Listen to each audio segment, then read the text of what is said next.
Ce soir, Jacob Berger, c'est un des grands noms de la fiction suisse, mais aussi du documentaire. Il a tourné en Afghanistan, en Croatie, dans les territoires palestiniens. Il porte son regard sur les événements d'Haïti. Ma chère Michel, je te craignais enseveli comme tant d'autres, sous les décombres de Port-au-Prince. En Haïti, les gens portent des noms extraordinaires. Toi, tu t'appelles Caprice, il y a aussi des tout-puissants, des Saint-Fleur, des Désirs. Je me souviens d'un type nommé Voltaire-Rousseau et d'un autre appelé Liberté-Justice. Comme si, pour effacer l'esclave, il fallait arracher au ciel le nom d'un demi-dieu. Devant le spectacle terrifiant de fin du monde qui s'est abattu sur votre moitié d'île, je crois que le monde entier s'est dit que vous étiez irrémédiablement habitué à l'horreur, comme on est abonné à un magazine. Haïti, terre maudite. Haïti, le pays où la misère, la corruption, la maladie, la violence et les catastrophes naturelles ont élu quartier général.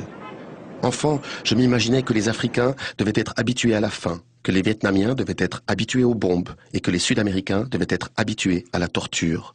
J'ai appris un peu plus tard que nous avions tous autant que nous sommes, mal, peur et faim exactement de la même manière.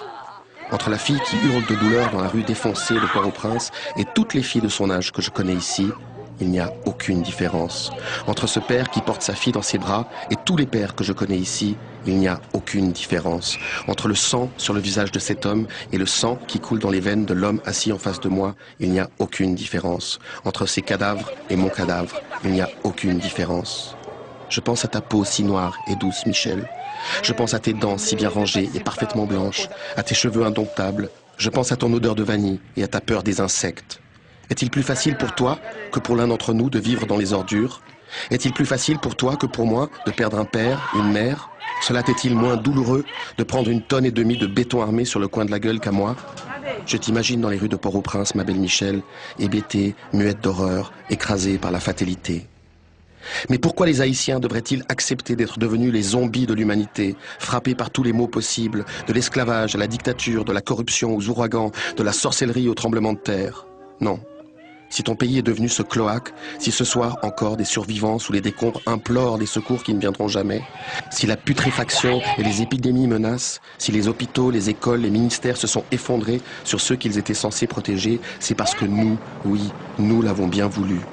Haïti, c'est ce que devient le monde des hommes quand il ne reste rien d'autre que le pouvoir, les privilèges et le profit.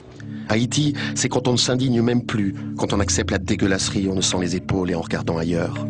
Alors, même la beauté la plus précieuse se transforme en horreur. Et tes yeux, Michel, se remplissent de larmes. J'espère que ça ira pour toi, que tu survivras. Je t'embrasse.